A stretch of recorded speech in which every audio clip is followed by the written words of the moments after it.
Oi, sir.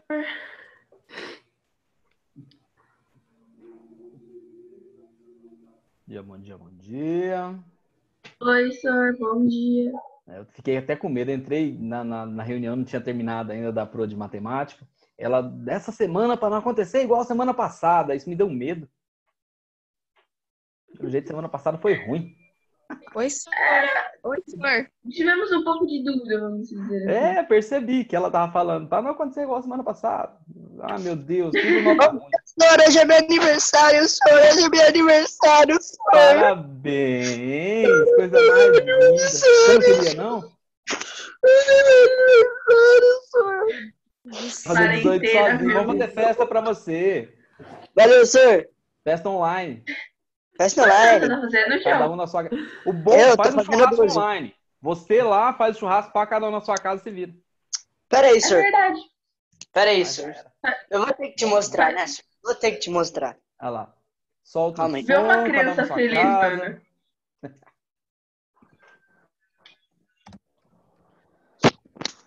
Hoje tem! Ah, não vai ter jeito não. Sozinho, faz live com a galera. Pá, e todo fazer mundo, live no cada um na sua Instagram casa. fazendo churrasco. Isso aí. É. Você Isabelle, você consegue picanha acessar aí, o o pessoal Facebook? come ovo. Cada um na sua casa. Putz, não. Ai, Isabelle. Eu nem mexo mais, mano. Boaçu. Isabelle, que vergonha, Isabelle. Oxe, Desgraça. Catarina. Bora começar? Só É que- idoso no Ai, Facebook, mano. depois no grupo depois eu mostro as fotos. Ontem tirei foto assim, ó, lindas demais, fiquei muito gato. Bora. Ó, vou compartilhar já a telinha com vocês. A minha aula é fácil, depois de matemática tudo é fácil. Tudo fica tranquilo de ser feito, né? Nada é difícil mais na vida. Eu não acho não, senhor, mas tá. Tudo bem. Fala sério comigo. professor. Pelo menos na minha, eu tava olhando aqui o Moodle, a maior parte tirou pelo menos 6, ou mais que 6, ou até 10. Pessoal, tá melhor que matemática, pelo que eu vi. Ô, senhor, Fala. pode cantar um parabéns pro Joãozinho? É aniversário dele? Pode cantar um parabéns. Nossa, vai ficar tudo descoisado. Vamos lá. Tudo bem, o que Porque importa cada um é no tempo. 3, parabéns. Parabéns pra você. Tá querida. Muitas felicidades. Muitos anos de vida. Pro Joãozinho E pro João nada. nada. Tudo. Como é que é? Ó, a boca, hein? É pique. É Ó, a boca. pique. É hora. É hora. Sim. Cantou, parabéns, João, parabéns, João. Acabou a Deu mó música. medo de vocês falar bobagem, que fica tudo gravado. Ô, Sofia, não toca na ferida não, viu? Olha a nossa cara. Agora é biológico. Fala aí. Pronto, desativei o sonzinho de todo mundo, pra todo mundo ficar quietinho, que eu fiquei com muito medo do parabéns de vocês. Deixei cantar, mas com mó medão. E nós hoje vamos fazer da página 10 até a página 17 do nosso material. Esse é o que está proposto, tá? Só lembrando da semana passada, que nós fizemos a parte física do continente africano, aqui no finalzinho. Falamos aqui do Rift Valley e falamos dos principais rios, tá? Hoje, a gente continua com as principais características. A última coisa que nós fizemos semana passada foi a tarefa 9.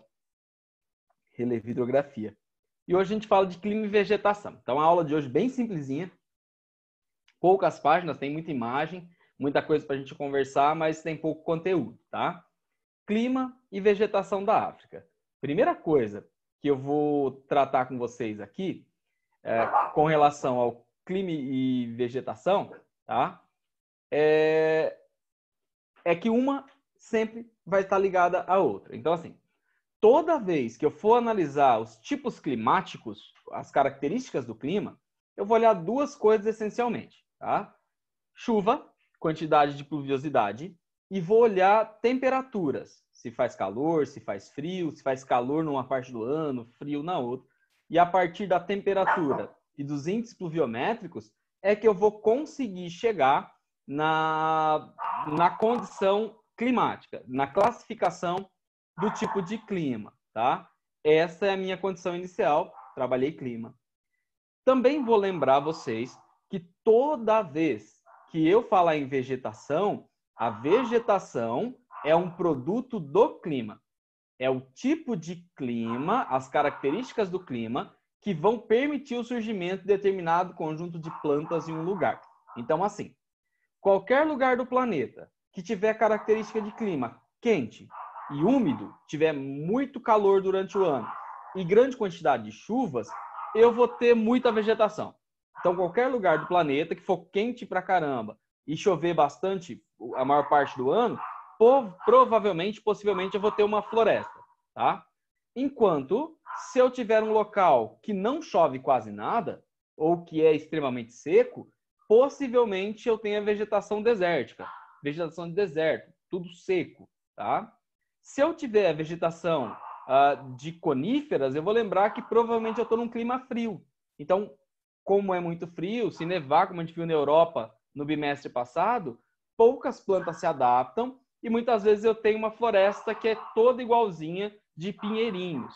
Então, aqui no caso da África, não vai mudar de qualquer outra parte do planeta. O tipo de clima, as características de calor e frio, calor ou frio, calor no pedaço do ano, frio no outro, e quantidade de chuva, muita chuva ou pouca chuva, chuva bem distribuída, chuva só numa parte do ano, vai condicionar o tipo de planta que vai se adaptar a isso e vai surgir o tipo de vegetação, tá?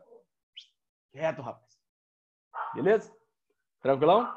Comecemos então com a classificação dos tipos climáticos e da vegetação africana, tá?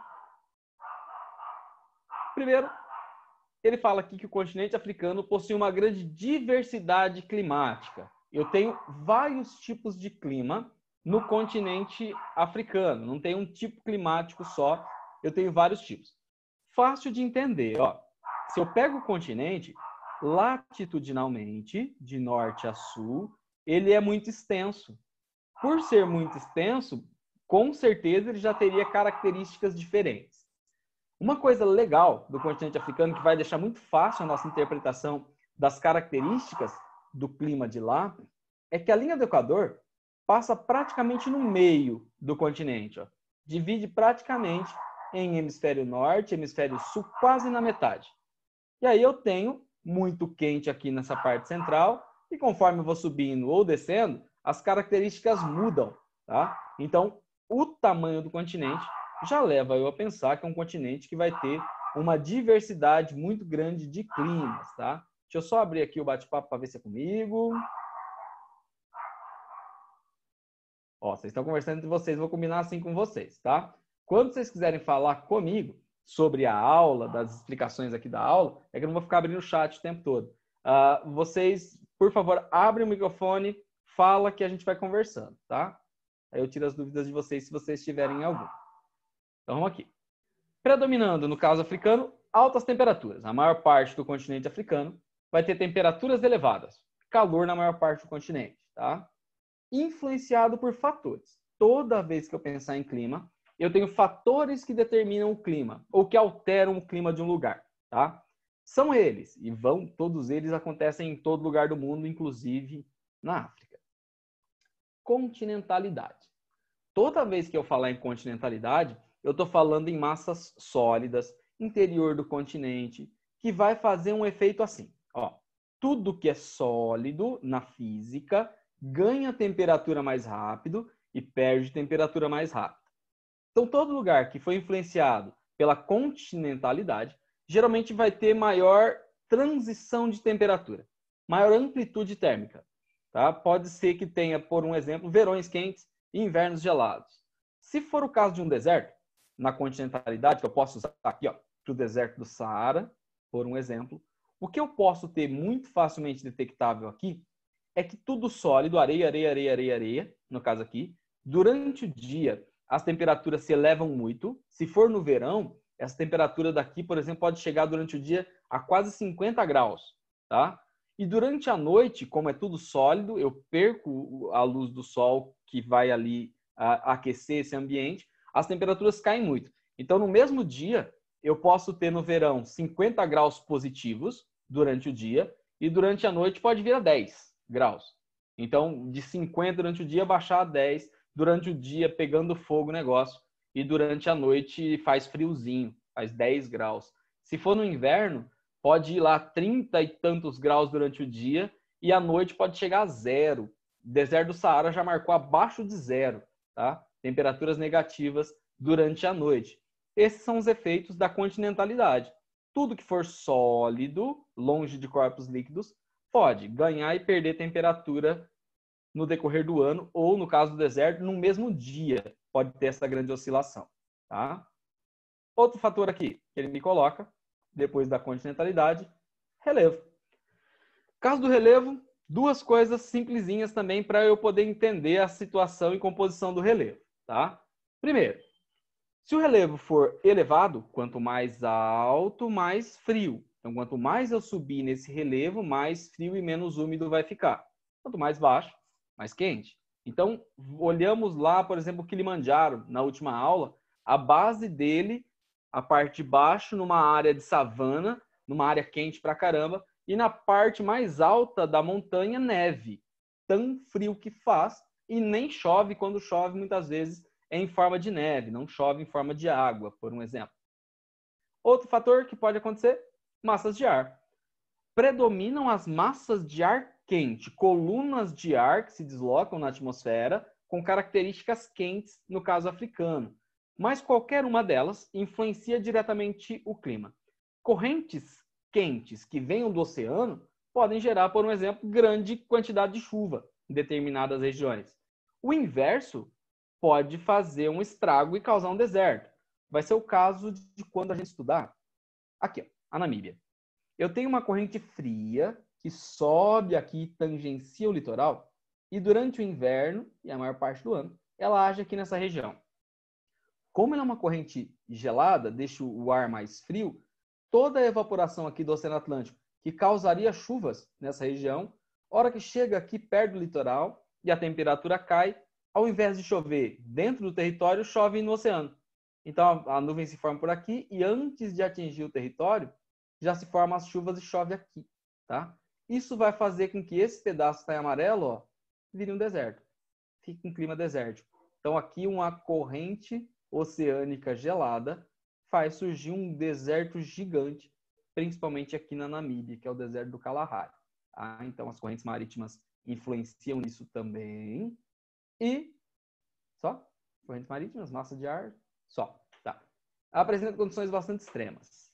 Uma coisa que cai em bastante provinha de vocês é com relação à simetria dos climas dentro do continente africano. Então ele destaca aqui, vocês vão marcar para mim.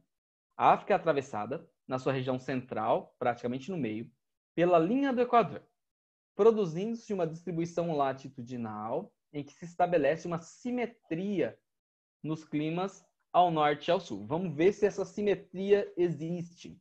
Alguns materiais, ao invés de usar simetria de algo igual, usa espelhamento, parte de cima e parte de baixo, a partir do Equador praticamente igual. Olha só, está aqui, linha do Equador, e por onde ela passa, eu começo aqui, por um exemplo, com o clima equatorial, em cima e embaixo. Em cima e embaixo do equatorial, clima tropical. Em cima e embaixo do clima tropical, semiárido. Em cima e embaixo do semiárido, desértico. Em cima e embaixo do desértico, mediterrâneo. Então é isso que ele chama de espelhamento, simetria. Para cima e para baixo, os climas se repetem praticamente igual na mesma sequência. Tá? É um dos continentes mais fáceis de se estudar o clima. Começo com o clima equatorial, tropical, semiárido, árido e o mediterrâneo. Tá? E aí depois tem duas regiões menores que a gente trabalha daqui a pouquinho também, que é o clima temperadinho aqui e o clima de alta montanha aqui, ou clima de montanha, nesse pedacinho aqui do chifre africano. Então, muito, muito, muito fácil de decodificar, de entender os climas da África, porque são espelhados a partir do Equador, tanto para cima quanto para baixo. Tá? Principais características de cada um dos tipos climáticos. Então, a gente olha cada um deles, ele pegou aqui, tá? Alguns exemplos. Só vou chamar a atenção de vocês numa situação que nós já sabemos. Vocês aprenderam lá no 6º ano, tá? E eu retomo com vocês. As estações do ano são invertidas no hemisfério norte e no hemisfério sul, tá? Então, ó, linha do Equador, divide o mundo em duas partes, hemisfério norte para cima e hemisfério sul para baixo, tá? Quando eu tenho verão na parte de cima, inverno na parte de baixo. Quando eu tenho inverno na parte de cima, verão na parte de baixo. Se eu tenho outono em cima, primavera embaixo e assim subsequentemente, tá? Só para a gente tentar entender com a América.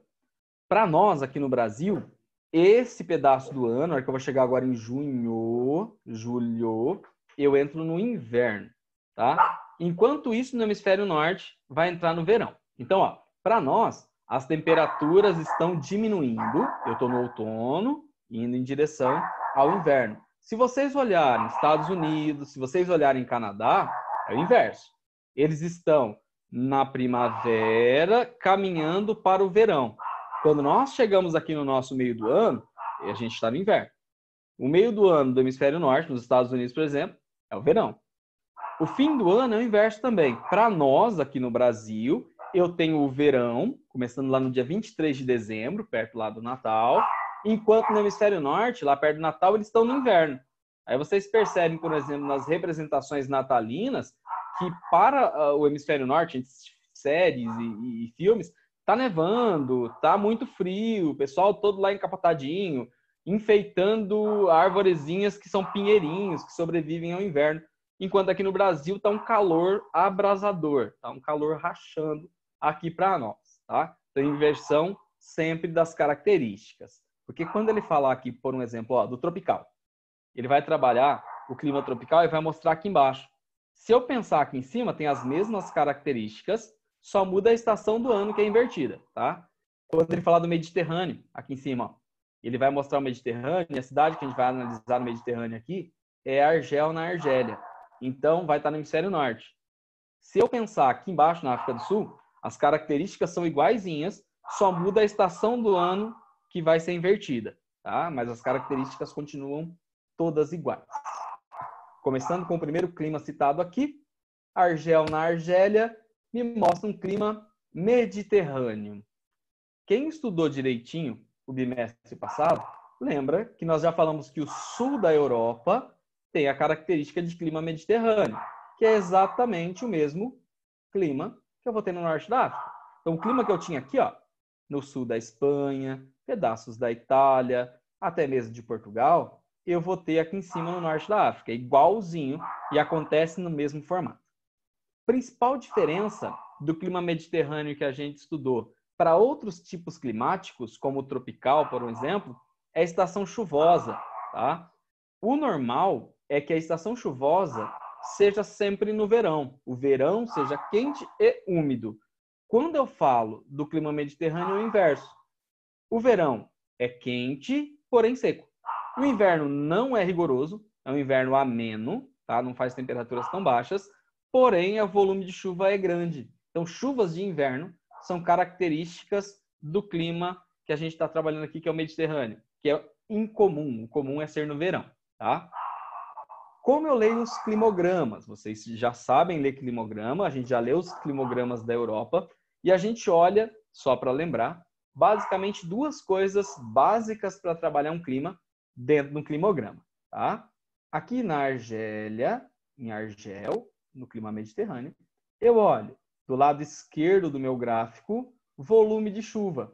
Por isso está representado em milímetros, tá? Então, aqui de 0 milímetro de chuva até 140 milímetros de chuva é o que traz aqui o gráfico, tá?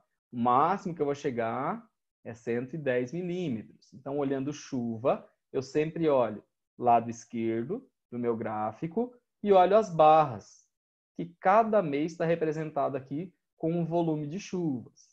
Então, o mês mais chuvoso, ó, foi dezembro, onde eu vou ter 110 milímetros de chuva no mês de dezembro. E o mês mais seco foi o mês de julho, onde eu tenho praticamente nada, ó, sei lá, 3, 4 milímetros de chuva. Então, praticamente não choveu nada aqui no mês de julho. Ao olhar a temperatura, eu olho sempre o lado direito, ó, aqui está em graus Celsius, começando em 0, ele coloca até 55 graus, não atinge isso. O máximo de temperatura que eu vou ter vai ser aqui, ó, na casa dos 25 graus de média. Então, ao olhar a temperatura, sempre vou olhar a linha e por onde ela passa, eu olho aqui na lateral direita o quanto de temperatura aconteceu ali. O máximo foi no mês de julho, que aconteceu 25 graus de média, e a mínima foi aqui janeiro e dezembro, que vai chegar perto dos 10 graus, um pouquinho mais de 10 graus de temperatura em janeiro. Lembrando, então, que o meio do ano aqui, ó, junho, julho, agosto, é o verão, e o fim do ano, dezembro, janeiro, fevereiro, é o inverno do hemisfério norte, concentrando chuvas no inverno, o que a gente falou que é incomum, geralmente não acontece, tá? E o verão, mais quente, bem quente, ó, 25 graus de média, com índices pluviométricos bem baixos, bem pouquinho mesmo, tá? Então essa é a principal característica do clima que a gente chamou de Mediterrâneo. Só para conferir, vamos lá. Ele fala aqui para eu. Ó. Deixa eu baixar um pouquinho aqui para ficar mais fácil. Abre. Olha só. Pequenas porções do norte e do sul da África são dominadas por climas subtropicais. Nesse caso aqui, classificado como clima mediterrâneo de verão quente, no norte do Marrocos, Argélia, Tunísia, onde a gente está olhando ali, e uma pequena porção lá na África do Sul, só aquele pedacinho que nós vimos lá embaixo. Esse clima é resultado de uma combinação de correntes marítimas frias e zonas de alta pressão, então frias também, que formam verões quentes com médias em torno de 27 graus, porém secos, ó, com pluviosidade abaixo de 100 milímetros no verão. Já os invernos são brandos, então não são tão gelados, com médias acima de 10 graus. Porém, a principal característica é que são invernos úmidos. Então, fora de um padrão comum, onde o inverno geralmente tem menos chuvas, no clima mediterrâneo chove bastante durante o inverno. Pode chegar aqui a 750 milímetros de chuva, que é um volume consideravelmente grande. Tá? Então, está aqui feito o número 1, que ele colocou aqui para mim, que é o meu clima classificado como Mediterrâneo. Vai ter aqui em cima e só um pedacinho aqui embaixo na África do Sul. Tá? Segundo clima aqui, eu vou pegar de cima para baixo para ficar mais fácil, para eu dar sequência, é o clima desértico. Vai estar aqui, que é o deserto do Saara, maior deserto do mundo, mais conhecido do planeta. Vai ter aqui, ó, nesse pedacinho do chifre africano, e vai ter aqui embaixo, que é o outro deserto grande da região, que é o deserto do Kalahari, ou o deserto da Namíbia, que a maior parte dele fica na Namíbia realmente, tá? Começando a definir um deserto, é importante que eu tire uma coisa que povoa a cabeça de todo mundo há muito tempo, que um deserto é quente com areia, tá? Então, na maior parte da cabeça de todas as pessoas que falam de deserto, todo mundo pensa em um lugar extremamente quente e um lugar com um monte de dunas, tá? Para o deserto do Saara, que é esse aqui de cima, essa configuração vai estar próximo do real. É um deserto quente, fica numa região tropical, ó, bem em cima do trópico de Câncer. Então, é um deserto de características predominantemente quentes, apesar do inverno até não ser tão quente. Inverno faz até um friozinho. Só que não é verdade para esse de baixo. Quando eu falo do deserto do Kalahari aqui ou da Namíbia, o clima não vai ser tão quente. E, impressionantemente, para alguns que pensam em deserto com areia, praticamente não tem areia. É um deserto pedregoso. Domina o ambiente as rochas, seixos, pedaços de pedra, em contradição aqui de cima, que é areia. Então, toda vez daqui para frente que eu for pensar em um deserto, ao invés de eu pensar que todo deserto é quente, eu vou pensar que o deserto pode ser quente ou pode ser gelado, tá? Se eu for até a parte mais ao sul da América, aqui da América do Sul, eu vou chegar em pedaços próximos da Antártida, tá? E nessas partes próximo da Antártida, eu vou ter desertos gelados, tá? Desertos frios. E não tem nada de errado com isso. Toda vez que eu pensar de agora em diante em desertos, eu vou estar pensando em volume de chuva, tá? Ser desértico quer dizer que chove muito pouco ou não chove praticamente nada. menos de 300 milímetros de chuva por ano, tá? Então, o que caracteriza um deserto é a falta das chuvas, não é a temperatura, não é o calor, como muita gente pensa. Eu também tenho desertos gelados, tá? Então, aqui, ó, na característica principal do deserto que eu estou olhando, ele pegou o do Saara aqui em cima, pegou a cidade de Ghat, na Líbia, no meio do deserto do Saara aqui, e a característica principal que eu vou olhar é esse daqui, ó. Quase nada de chuva. Percebam aqui janeiro, chuvas menores que 10 milímetros, e maio, deve estar algo em torno de 5 milímetros. O resto do ano, nada de chuva. Então, nessa região, se eu somar o ano todo, deve dar no máximo 20 milímetros de chuva no ano, que é nada. Aqui em São Paulo, quando eu estou no verão, tem momentos em que 20 milímetros de chuva dá em 2 ou 3 horas, que é aquela situação que enche São Paulo todo d'água. Em meia hora, 40 minutos de chuva, cai 20 milímetros de água. Tá? Num dia que eu posso ter 100 milímetros de chuva, inunda tudo, mas em um dia só eu posso chegar até isso. Percebam, então, a característica principal da região de clima desértico é não ter chuvas, ou ter pouquíssima chuva, tá? João, ia falar alguma coisa? Não. Não? Tá. Olha só a temperatura, tá? A hora que eu olho a temperatura desse local, percebam, inverno, começo e final do ano, verão, meio do ano, porque eu estou falando de uma região no hemisfério norte. As temperaturas do meio do ano, onde eu estou no verão, são elevadíssimas, ó. Chegam a médias de 35 graus Celsius, ou perto de 35 de média. Essa região de deserto, como é tudo muito sólido, na característica da continentalidade que eu falei para vocês, pode ter durante o dia uma elevação gigantesca da temperatura, só que durante a noite pode cair muito. Então, no verão aqui, ó, eu posso chegar a ter 50 graus positivo durante o dia. Posso ter 50 graus de temperatura. E durante a noite, essa temperatura pode cair muito e chegar a 15 graus. Então, durante o dia eu pego lá um calor de 50 e durante a noite eu vou ter que me abrigar do frio se eu estiver no deserto. Porque vai fazer 15 graus com muito vento. Por conta da mudança de temperatura, eu vou ter muito vento nessa região. Então, é uma das características do deserto do Saara. Durante o dia, um grande aquecimento. Durante a noite, uma grande queda de temperatura. Quando é no inverno, ó, temperaturas máximas aqui, ó, em média de 15 durante o inverno, 15 graus positivo. Então, percebam que durante o inverno, a maior parte das características é fria. Pode chegar a fazer 30 graus durante o dia, 20 e tanto, 30 graus, então aquecer bastante durante o dia. E à noite chegar a marcar temperaturas negativas. Então, no inverno, eu posso chegar a 30 durante o dia e -2, -3 durante a noite, fazer muito frio durante a noite com muito vento também. Então, aqui eu tenho as características do deserto, tá? De clima desértico. O que chama atenção de verdade é a falta de chuvas. Vamos ver se isso vai estar certo na definição colocada aqui. Vamos lá.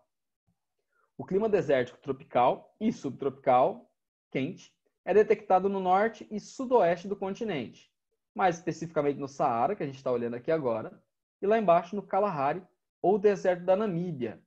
As temperaturas são altíssimas durante o dia e podem atingir até 50 graus, como eu falei para vocês, e frias durante a noite, alcançando inclusive temperaturas negativas em alguns momentos.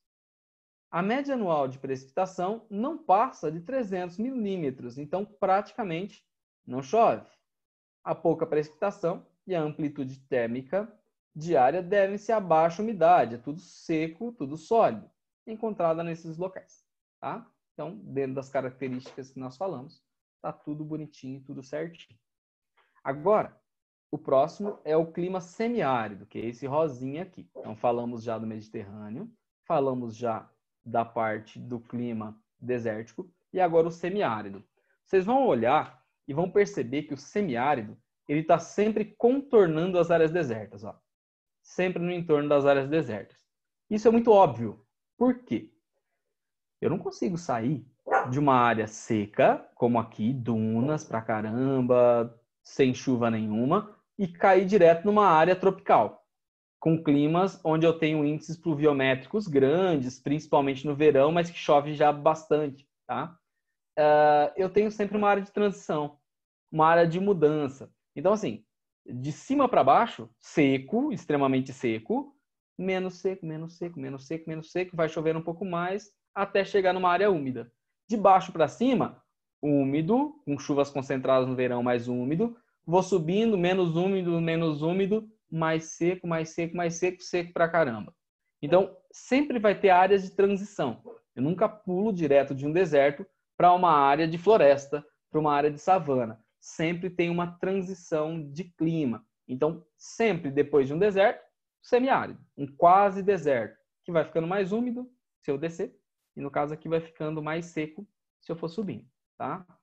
Características do semiárido: é semi-seco, semiárido, quase seco. Então, nas principais características aqui, eu vou ter chuvas em pequenas proporções, mas já tenho chuvas. Característica, ó, clima de estepe, ou que a gente está chamando de semiárido. Vão surgir estepes nesse tipo de clima. Ele é subtropical quente, se apresenta nas periferias do deserto, no entorno, com verões secos e temperaturas altas. Invernos um pouco mais úmidos e um pouco mais brandos. Não faz tanto frio e chove um pouquinho. Então, esse pouquinho que chove nessas regiões aqui, tá, faz com que eu tenha um pouco de vegetação. Também não saio de xerófitas, vegetação desértica, direto para uma floresta ou direto para a savana.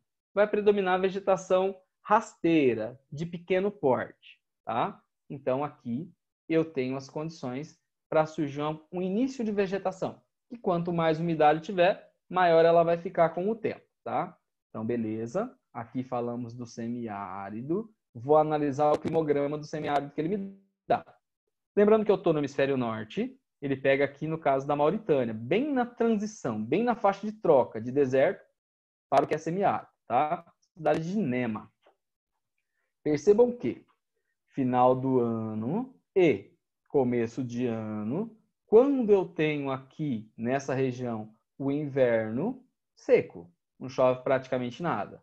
Meio do ano, junho, julho, agosto, quando eu tenho verão, eu tenho uma quantidade um pouco maior de chuvas, fazendo com que surja a vegetação. Então, esse é o meu semiárido. Chove no verão e os índices não são muito elevados. Ó, o máximo que chove é no mês de agosto, que chove aproximadamente 90 milímetros, tá? Nossa aula é programada até o meio-dia, são 2 aulas. Se a gente acaba antes, beleza, tá? Na outra turma que eu estava no nono C, a gente acabou com 1h40, a gente terminou de tudo. Vamos lá. Então, aqui, agora as características de temperatura do semiárido. Percebam que predominam as temperaturas elevadas, ó, 25 graus aqui, a média da maior parte do ano, mesmo no inverno é quente, percebam, não faz frio. E as temperaturas no verão podem chegar aqui nas casas aproximadas de 30 e tantos graus. Então, na média aqui, 30 e poucos, 20 e poucos graus para o ano todo. Nem o inverno é frio. O verão é bem quente, no caso desse clima aqui. Foi. Próximo. Esse verdinho aqui, que a gente vai trabalhar, é o clima tropical. Eu acredito que é o que tem maior extensão. O árido e semiárido também tem grande extensão. O tropical, agora ele muda a parte do mapa, ó. Tá abaixo do Equador. Então, as estações do ano vão estar invertidas. Se eu pegar uma cidade que também tem clima tropical nessa parte de cima, muda a estação do ano. Ele escolheu o hemisfério sul. Tá? Ele vai usar a cidade de Beira, vai usar a cidade moçambicana.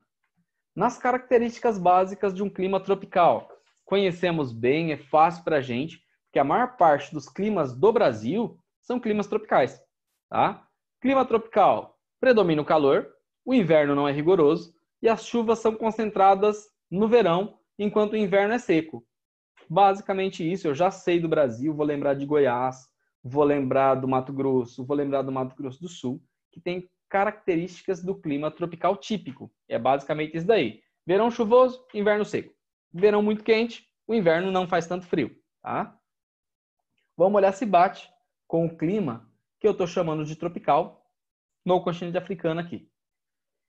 Temperaturas. ó, permanecem elevadas a maior parte do ano. O inverno, que vai acontecer por estar no hemisfério sul no mesmo período que o nosso, junho, julho, agosto, não vai ter temperaturas baixas não, ó. Mesmo as temperaturas do inverno vão ser superiores a 20 graus de média. Então faz calor o ano todo, o inverno não é rigoroso. E o verão também não sobe tanto a temperatura, ó. Fica na casa dos 25, 24, 23 graus durante a maior parte do ano. Então faz calor praticamente o ano todo. O verão é quente, o inverno não é frio, não é gelado, tá? Chuvas. Chove o ano inteiro. Obviamente, concentradas no fim e no começo do ano, quando nós temos o verão do hemisfério sul. Então, a partir de dezembro, ó, até março, é onde vai concentrar a maior parte das chuvas. Então, eu vou falar que chove no verão. O inverno, junho, julho, agosto, é seco. Chove pouquíssimo, ó. Chove quase nada. Então, é as mesmas características, não muda nada das condições aqui da América do Sul, por um exemplo, quando eu falo desse tipo climático. A definição: o clima de savana ou tropical, vocês vão daqui a pouco perceber que vai surgir savana, porque é um tipo de tropical semiúmido, não é muito chuvoso. E aí não vai permitir surgir floresta, por um exemplo, vai surgir a savana nesse local.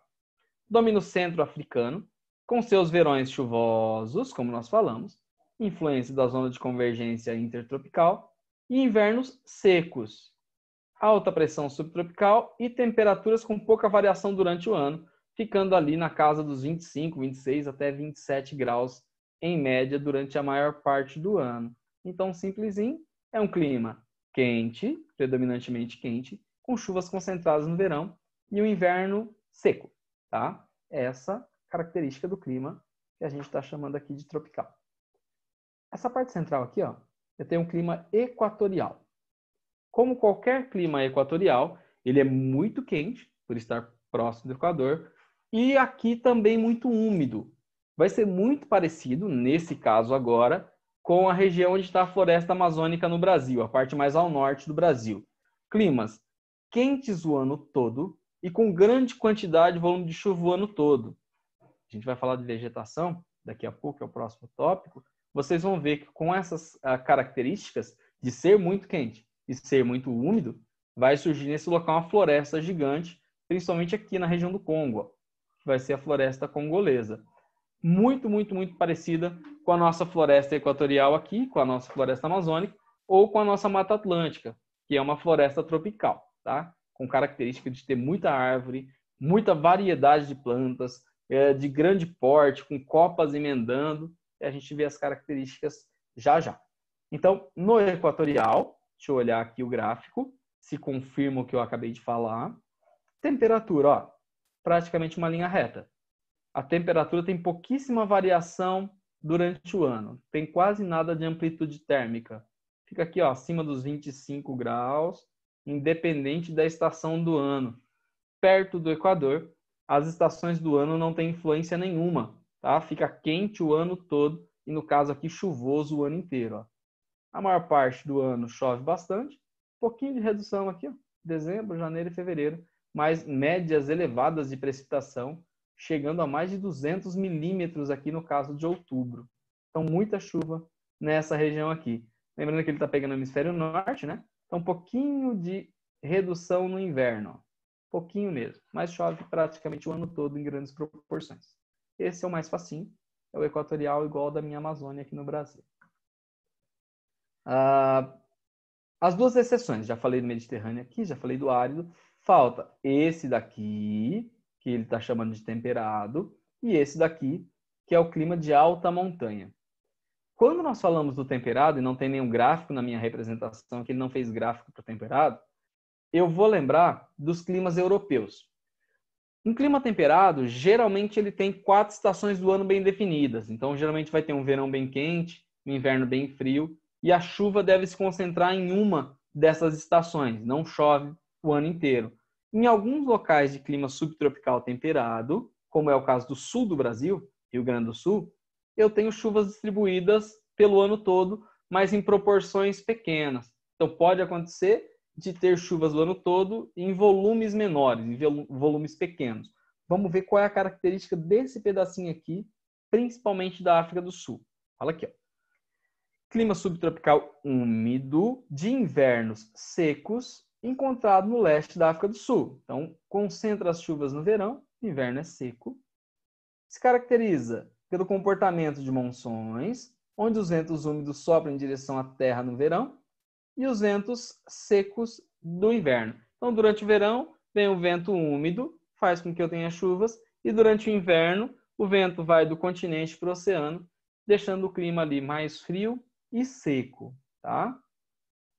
Enquanto o de cima, que é o clima de alta montanha, é muito caracterizado, e todo mundo sabe como funciona um clima de montanha, que quanto mais elevado for o local, mais frio, menos chuvas. Então, a base dessas montanhas pode ter o clima tropical, como está aqui, tá? E conforme eu vou subindo, quanto mais eu subir, menos calor ou mais frio e menos chuvas, mais seco. Aí é a principal característica aqui. Percebam que, inclusive, ele consegue fazer com que a umidade que venha dessa região não chegue até a faixa litorânea e gera aqui, depois dele, um clima semiárido e um clima desértico nas suas proximidades. Essa é a principal característica do clima de alta montanha. Findei aqui. Alguém quer perguntar alguma coisa ou falar alguma coisa com relação aos climas? Professor, eu não entendi muito o clima de montanha. Olha lá.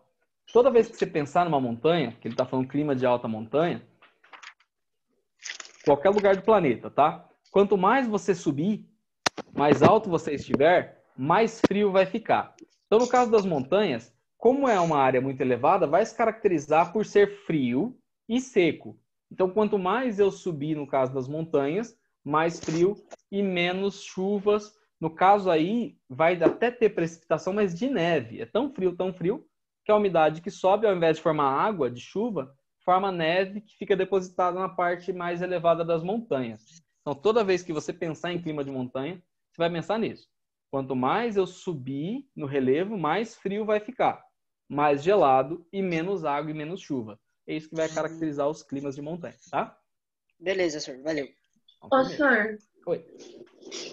Era mais um comentário. Eu, por exemplo, não sabia que realmente tinha, tipo, praticamente uma Mata Atlântica na África, sabe? Tipo, eu acho que quando a gente pensa em África, a gente já pensa em calor, muito quente, não sei o quê. Tipo, só que na verdade não, tem uma abrangência de clima muito enorme. Tem uma variação maior até que o nosso, né? Tem muitos climas quentes, como a gente pensa. É que a gente pensa muito no tropical, viu? A maior parte de nós pensa na parte de savana dos grandes animais. Então, predomina o calor, mas tem um monte de deserto, vegetação diferente, clima frio, como ele está falando, tem uma variação muito maior que o nosso. Sim, é meio tipo, mano, como assim? Só isso mesmo. Vai ter de tudo um pouco. Tá? Bora lá, então. Falei para vocês, e continuo, então, o conteúdo a partir daqui, que os tipos de clima, os tipos climáticos, dão origem a diferentes tipos de vegetação. Então, toda vez que eu pensar nos tipos de clima, nas características dos climas, eu vou pensar que eles vão gerar tipos de plantas diferentes. Mas vai ser praticamente igual, cara. Dá uma olhada, ó. De novo, vai se espelhar. Olha a linha do Equador, por onde ela passa, aqui, ó, praticamente no meio do continente africano, e elas vão se repetir para cima e para baixo. Onde eu tinha aquele clima equatorial, ó, eu vou ter basicamente uma floresta gigante, que é a floresta equatorial. Muito parecido com o que eu tinha, que eu tenho, no caso, na floresta amazônica. Então, quando eu penso na parte central do continente, que eu vou começar a olhar pela linha do Equador, uma floresta equatorial gigantesca, tá? Para cima e para baixo, o clima vai mudar, que vai formar o que a gente chama lá de clima tropical, e vai ter a vegetação que eu imagino na África, que mais é representada no continente africano, que basicamente é a minha savana. Toda essa parte amarela forma o que a gente chama de savana, que eu vou lembrar muito mais por conta dos grandes animais, das migrações dos animais, que acontecem predominantemente nesse local aqui de savana. Subindo e descendo, eu tenho as estepes. Pode subir um pouco? Subir? Subo. É, Ah, não, eu vou voltar aqui, eu vou ler com você. Calma aí que eu já tá. vou ler lá. Tá?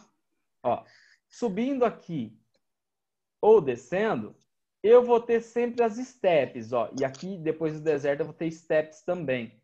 Steppes é vegetação rasteira, vegetação de gramíneas, essencialmente. É a mesma faixa de transição do semiárido, ó, onde eu não tenho nem floresta, nem savana, eu não vou direto para um deserto, nem em cima nem embaixo. Vai aqui, ó, grande, gigantesca, uma vegetação de médio porte, vegetação rasteira, praticamente sem vegetação. Quando eu chegar no deserto, vegetação desértica, é alguns arbustos, alguns tipos de plantas com espinhos, como os cactos, que vão sobreviver, ou quase nada. E tanto no extremo norte quanto no extremo sul, que eu tinha aquele clima mediterrâneo, eu vou ter a vegetação com o mesmo nome, que é a vegetação mediterrânea, tá? Agora eu subo lá, João, ó.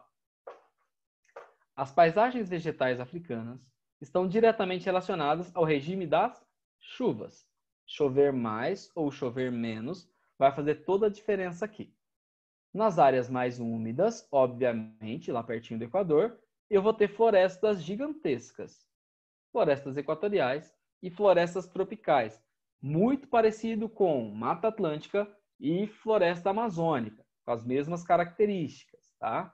Conforme eu vou me afastando do Equador, a quantidade de chuva diminui, torna mais escassa e vai modificando a paisagem. Um pouquinho menos de chuva, já não tenho floresta, formam-se savanas. Árvores espaçadas, uma mais longe da outra, bastante arbusto e vegetação rasteira nesses locais. Se eu continuar subindo ou descendo, menos chuvas ainda, não tenho mais a savana também, só vegetação rasteira, predomina a vegetação pequenininha. E se eu continuar subindo e descendo, chegar na área que não chove nada, vegetação desértica. Aí, de fato, eu vou ter quase nada de vegetação, tá? Aqui eu já observei com vocês, onde eu tenho essas faixas de savanas, estepes, florestas, deserto e mediterrâneo. E a gente começa a olhar um pouquinho das características de cada uma delas. Vamos lá. Olhando as imagens, eu tenho savana. Toda essa área de amarelo aqui, que ele está caracterizando como savana, tem uma vegetação parecida com isso daqui. Aqui ele ainda pegou uma imagem perto de um lago ou perto do litoral, o que vai deixar isso daqui um pouquinho mais úmido. Por isso vai ter uma quantidade de árvores até um pouquinho maior. Quanto maior a umidade, mais plantas. No caso, se tivesse um pouco mais distante de núcleos de água, tá? Estaria com menos árvore ainda. Mais arbustos, mais vegetação rasteira, menos árvores, tá? Aqui, então, mostra árvores de pequeno porte, de médio e de pequeno porte, uma muitas vezes longe da outra, tá? E vai fazer com que eu tenha uma vegetação característica de savana. Eu tô mais acostumado com as savanas quando mostro os grandes animais, então eu não vejo tantos rios assim, ou desculpa, tantos lagos gigantescos ou litoral com praia. Eu vejo mais um rio muitas vezes, perto do rio mais vegetação, longe do rio mais arbustos do que árvores, até uma árvore longe da outra e um pouco mais de arbusto. Daqui a pouco eu passo um videozinho para vocês que mostra mais efetivamente as características. É muito parecido aqui no Brasil com o que a gente chama de cerrado. Então, o cerrado brasileiro tem essas mesmas características. Árvores baixas, com galhos tortuosos, troncos com casca grossa, e também muito arbusto, predominando não igual uma floresta, com menos árvores realmente, uma mais longe da outra. Então, na caracterização da savana, está aqui.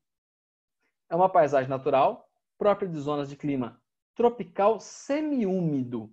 Então, não é úmido, é quase úmido. Por isso, vegetação um pouco menor. Se fosse tropical úmido, formaria uma floresta. Tá? A vegetação da savana é formada por uma cobertura contínua de gramíneas e arbustos. Os arbustos predominam.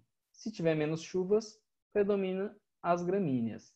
Quanto mais úmido, mais arbusto e mais árvore. Árvores muito distantes entre si, uma longe da outra. As espécies mais comuns são o baobá e as acácias, quando tem. Na margem dos rios, onde tem mais umidade, pode formar uma floresta de mata ciliar. No entorno do rio, por exemplo, vai ter mais vegetação. Ô, Todo mundo senhor, conhece posso um te baobá? interromper rapidinho? Pode. Então, eu tenho uma dúvida que eu tava analisando aqui o mapa e eu percebi que, tipo, os estepes, eles ficam aos arredores da vegetação desértica. Igual o semiárido fica no desértico também. Exato. Então, os estepes não deveriam ser da vegetação semiárida? Mas vai ser. As estepes vão estar na região semiárida. Uma coisinha aqui, ó. Tá? Ah, tá, é porque aqui no texto do estepe tá falando que é clima tropical, aí eu fiquei, tipo... É um tropical mais seco. É basicamente o semiárido, sim. É um tropical semiárido. Porque ele pega, né? É que, na Tá, verdade, ele entendi. pega aqui, ó. A hora que eu olho os mapas e tento comparar, eu vou ter estepes tanto nessa borda aqui de deserto, que é o mais comum de ter estepe, e nessa parte de cima aqui, ó, que ele tá falando que é tropical, também é estepe, ó. Mas, basicamente, são os lugares tropicais quentes em que o volume de chuva é menor.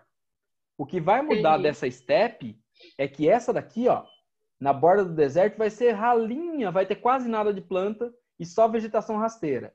E já essa daqui, ó, mais pertinho de onde eu já tenho a vegetação de savana, já vai ter bem mais árvores, bem mais arbustos, a grama vai ser maior, vai ser em espécies maiores. Então essa proximidade, na verdade, a quantidade de chuva que vai ter na estepe vai fazer ela ser maior ou menor, tá? Entendi. Obrigada, senhor. Nada. Então, vamos lá. Aqui, então, olhei a minha primeira característica, é a mais conhecida, que é a savana. Eu estava perguntando se vocês conhecem um baobá ou não conhecem o baobá. Ou já ouviu falar e não lembra do baobá. É um tipo de árvore, não é? É um tipo de árvore. Alguém assistiu o Rei Leão? Eu. No Rei Leão É a não tem árvore uma da árvore vida. gigante, pá? Ah, é o baobá? É o baobá. Deixa eu É a tentar pegar famosa uma- árvore da vida. É a árvore da vida, é um baobá. Sim, é a árvore da vida. Ah, que Deixa eu da só hora. pegar uma parada aqui, vou compartilhar a tela com vocês. E eu puxei aqui uma imagem dos baobás, para a gente dar uma olhadinha. É aquela, o pessoal, inclusive, faz portinha, faz como se fosse casinhas, né? No baobá. Tá aí, ó. Esses são os Ai, essa árvore é mó baobás. bonita. Nossa, senhor, parece que ele é meio. Não sei. Ele é diferente, né? Ela tem um tronco... então, ó, deixa eu mostrar essa daqui para vocês. Quando eu falo que tem casinha, de vez em quando ela surge que esses bonitinho. buracos naturalmente, ó, no centro dela, e o pessoal no desenho coloca portinha aqui que dá para fazer tipo uma casinha. Mas são árvores gigantescas, ó. Elas Nossa, acontecem na savana. Diga. no Madagascar tem vários. Tem vários baobás. Né? Então é uma das características. E algumas vezes elas são compridas assim, ó, gigantescas, muito grandes. Aqui dá para ver o tamanho e proporção dela. O carinha passando de moto aqui, ó. Olha o tamanho da árvore, né? Ela é reta e vai dar os galhos só na parte de cima mesmo. Esses são os baobás. Né? Uma árvore característica da África. E a gente vê o que vocês falam de árvore da vida. Aí o baobá. Tá? Vamos lá. Deixa eu voltar para nossa apostilinha.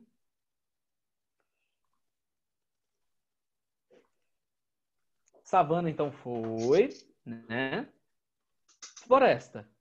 Como qualquer floresta do planeta, é uma paisagem típica de zona de clima equatorial, de onde é muito quente e muito úmido, formada por grandes árvores. E essas grandes árvores têm uma variedade enorme de plantas que se adaptam a esse calor e essa umidade.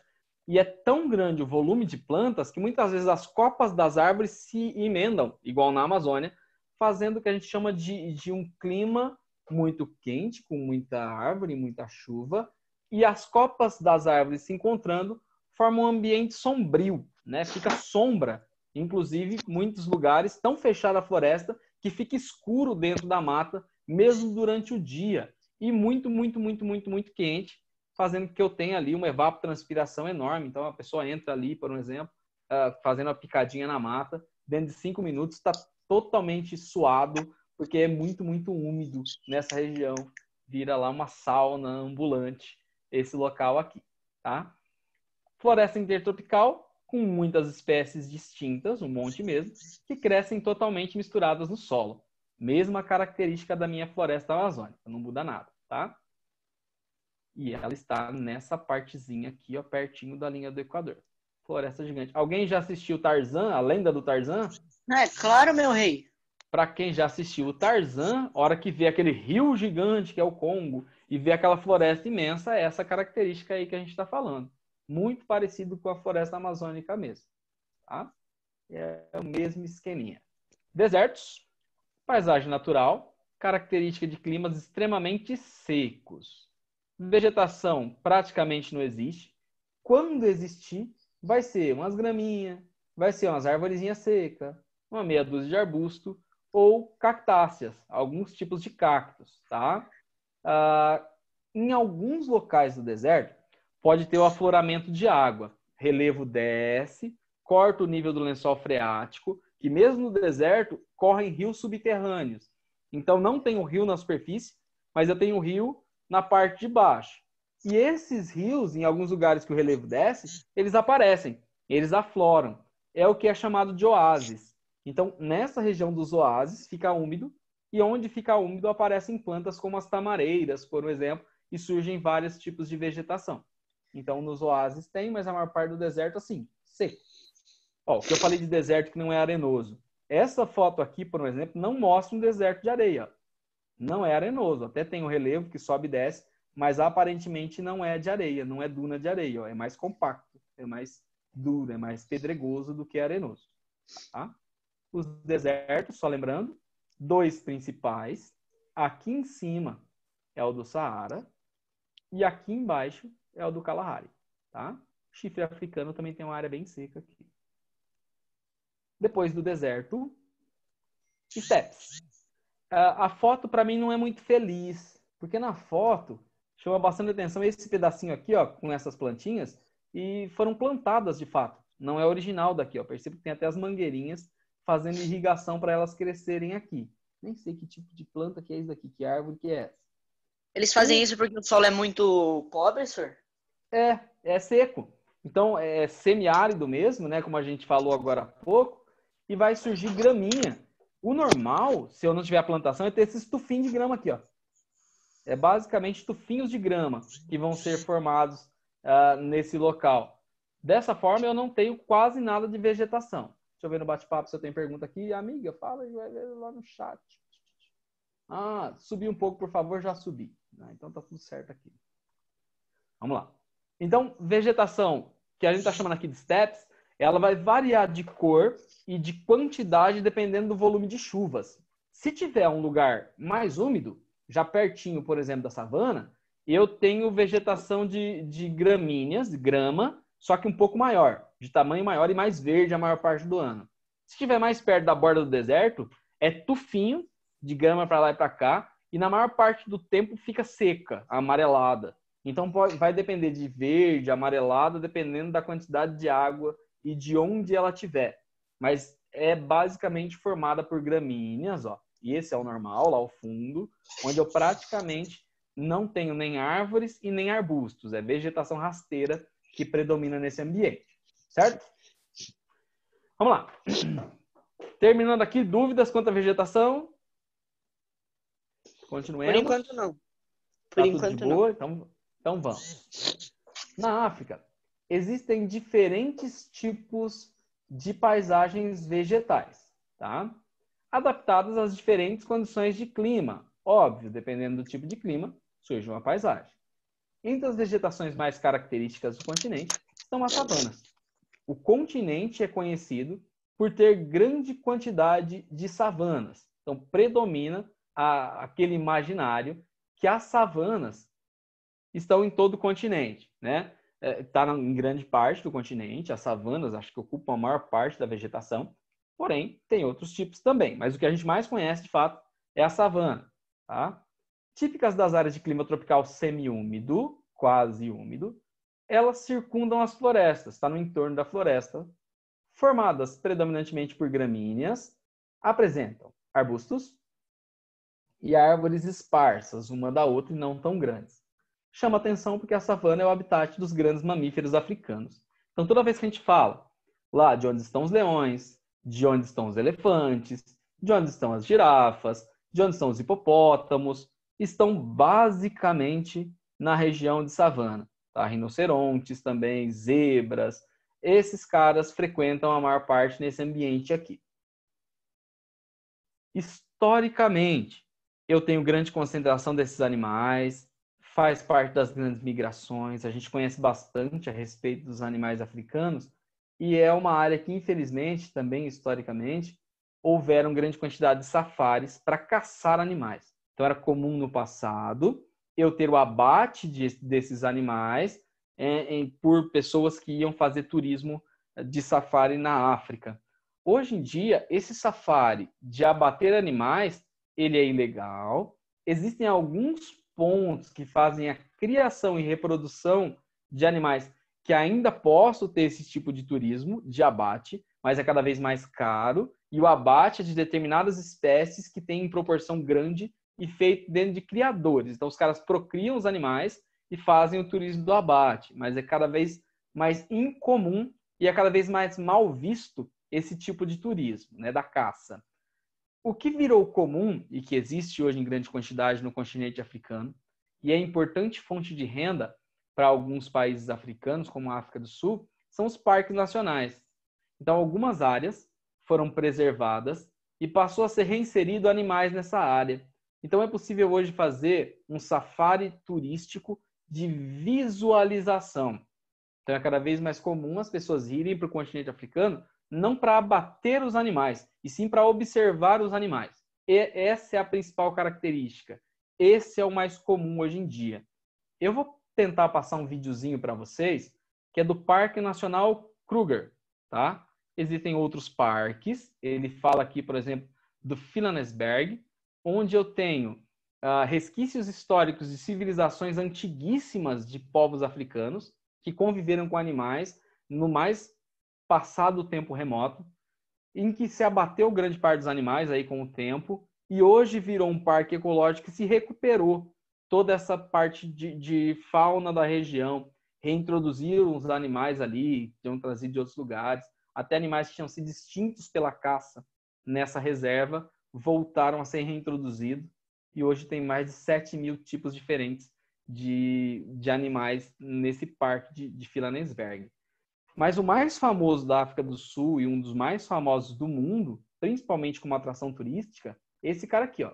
É o Parque Nacional Kruger, tá? Onde as pessoas vão e têm a condição de observar bem de pertinho os animais. E é isso que eu vou passar para vocês agora. Então eu vou mudar o compartilhamento de tela e eu vou tentar, diferente da aula passada, da semana passada, que ficou travando o vídeo, ao invés de eu baixar o vídeo, eu vou abrir direto no YouTube e vou tentar passar e vocês vão me falando se a qualidade vai estar melhor ou pior que na semana passada, que ficou ruim o do Rift Valley, tá?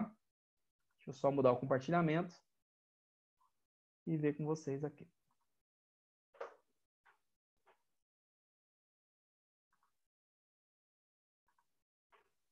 Aqui era o meu baobá. E vou no Parque Kruger aqui. Tentar rodar direto do YouTube. Semana passada também tive um problema que o YouTube bloqueou o vídeo por causa que eu estava reproduzindo um vídeo sem autorização do proprietário. Então aqui vamos ver se eu passando direto do YouTube como fica, tá?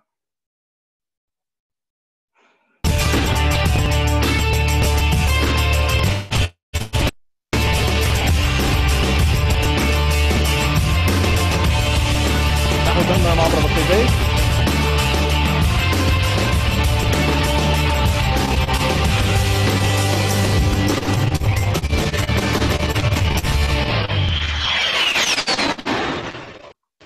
Olá pessoal, tudo bem?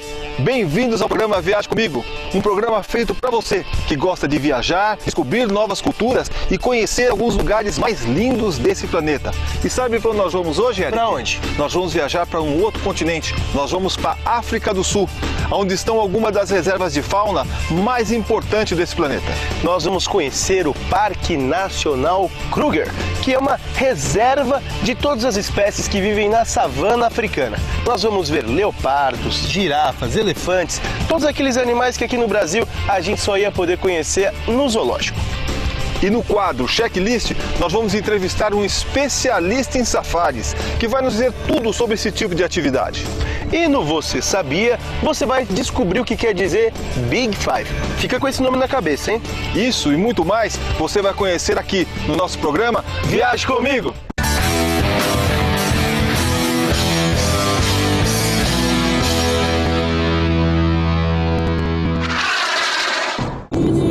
Pela música você já percebeu onde nós estamos, né? Na África do Sul. Deixamos Joanesburgo e vamos em direção a Mpumalanga, um estado montanhoso, uma reserva natural imensa chamada Kruger, com mais de 350 quilômetros de extensão. Mas no caminho muitas paradas, Blind River, Pilgrim Rest e outros lugares que eu vou mostrar para vocês. Vamos lá!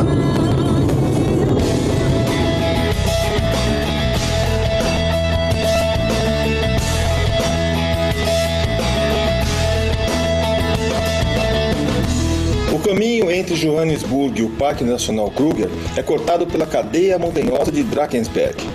A estrada que atravessa essas montanhas. A cadeia de Drakensberg, nós havíamos falado na constituição do relevo, já na aula passada, ao sul, lá na África do Sul mesmo. Então essa é a cadeia de Drakensberg. Ó. São muitas montanhas, percebam que a maior parte delas não é tão elevada assim, mas é uma geografia caracterizada por ter muitas montanhas. Eles vão cruzar essas montanhas até chegar no Parque Kruger. De norte a sul é conhecida como Rota Panorâmica e oferece ao visitante paisagens cinematográficas.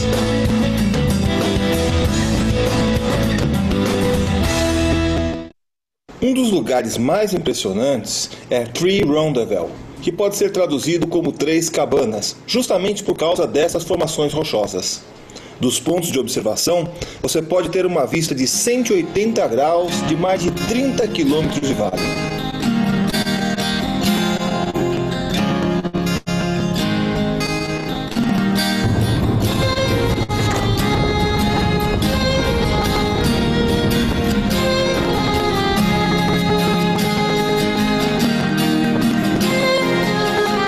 O pessoal chama isso aqui de God's Window, ou seja, janela de Deus. Dá para entender por quê?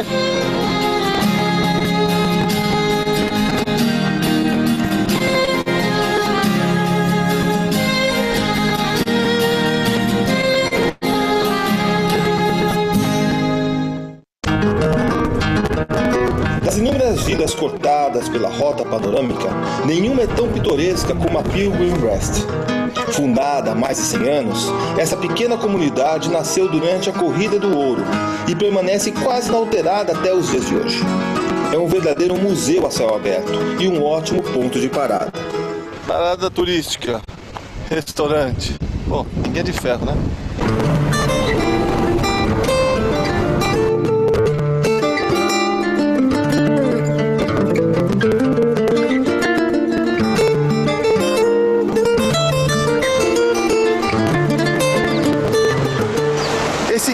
Essas formações rochosas são formadas pelas águas do Blind River.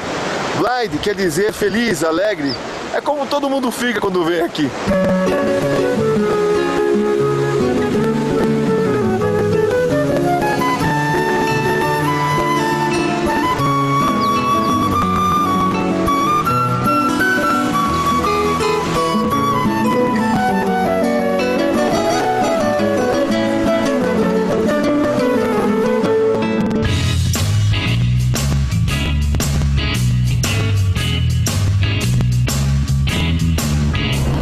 Esse aqui é o Kruger National. Agora sim a gente está numa área de savana. Vocês vão começar a perceber ó, que predominam arbustos, as árvores pequenas e espaçadas e vegetação rasteira. Aí é savana de verdade e ele já está dentro do Parque Nacional Kruger, onde tem os grandes animais e eles vão começar o safari de observação, tá? Park, um dos maiores parques da África do Sul, na região nordeste do país. Ele tem mais de 350 quilômetros de comprimento e tem muitos animais. Só de elefantes são quase 9 mil. Existem basicamente duas maneiras de você conhecer esse parque nacional. Uma delas é você ficar num hotel fora do parque, nos arredores do parque, e vir com seu próprio carro fazendo o seu safari. Nesse caso, você tem que vir bem cedo de manhã, como nós estamos fazendo agora, ou então no final da tarde, a hora que os animais estão com mais atividade. Dessa maneira você pode percorrer, pode escolher qualquer dos caminhos permitidos dentro do parque, algum deles asfaltados, outros em terra, e ficar de olho aberto procurando os animais. É o que nós estamos fazendo agora.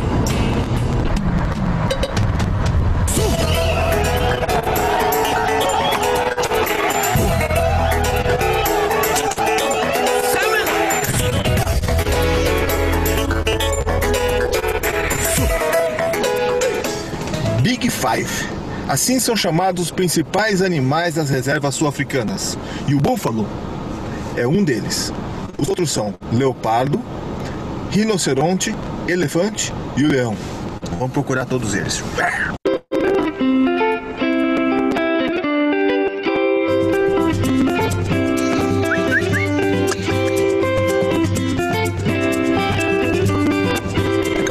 Do ladinho da gente, o segundo dos Big Five, ó, o rinoceronte. Um filhote ainda, dá uma olhada.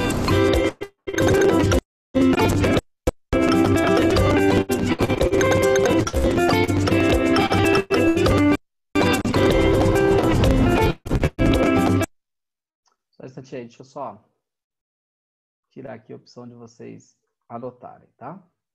Pronto, aí não dá mais para riscar a tela.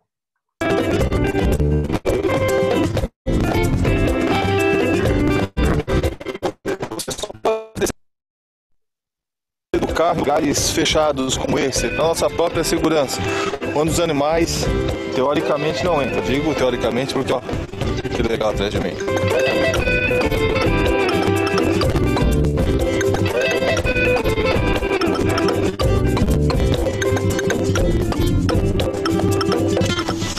Uma girafa não faz parte dos Big Five, mas devia ser incluída. Muito grande.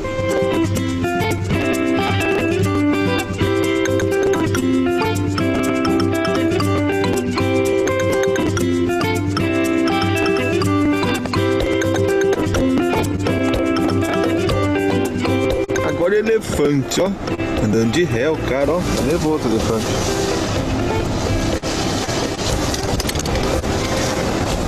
Estão vendo isso, cara? 2 elefantes brigando ali do ladinho do carro. Só aqui mesmo, Canyon Kruger.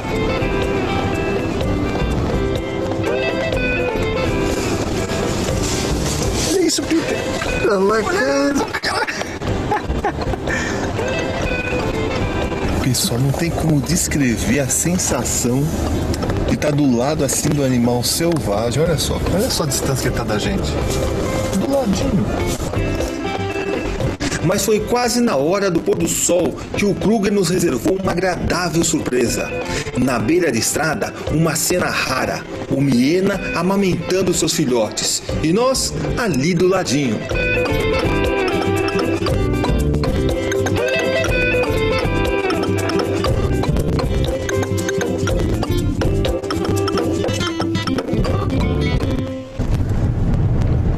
Uma outra maneira de conhecer a região do Kruger é ficando em lodges dentro de reservas privadas ao redor do parque. Aqui você tem um pouco mais de conforto, exclusividade e os safaris são feitos em carros próprios, sempre acompanhados de guias e de rangers. Eles conhecem bem a fauna e a flora local, então sua chance de ver animais e saber mais sobre eles aumenta. O dia amanheceu, hora de outro safari. A gente está num carro próprio, mais alto para poder enxergar por cima das árvores, né? Na frente do carro vai um tracker, um rastreador, procurando os animais, vendo a trilha que eles deixaram. E vai acompanhado por um guia armado, um ranger, que além de nos proteger, ele passa todas as informações sobre os animais que a gente está procurando, que está vendo. É bacana, muito legal.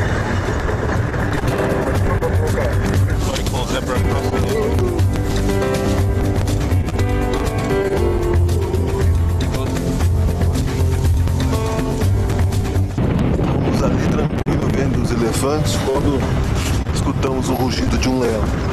Aqui próximo, eles vão tentar achar. Olha lá, o outro carro já viu o leão.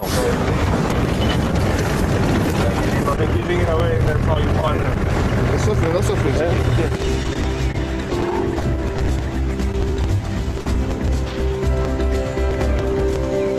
O que mais me impressionou foi a passividade do leão diante da nossa presença. Ele estava mais preocupado com a proximidade de outros leões do que conosco, tanto que ele passou bem pertinho de mim.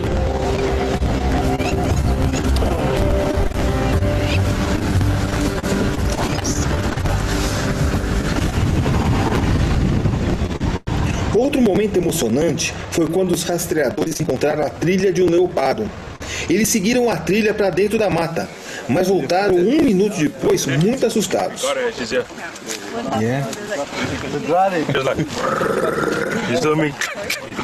Eles acharam um leopardo com 2 filhotes ali no mato.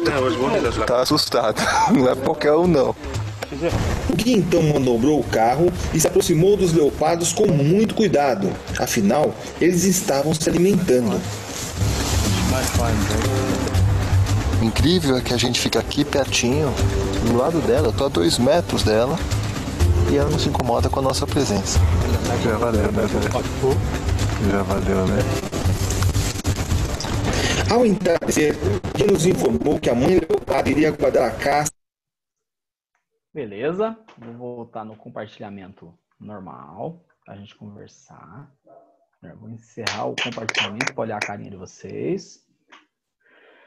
Aí, todo mundo aí de volta. Nossa, senhor, deu vontade de ir pra aí.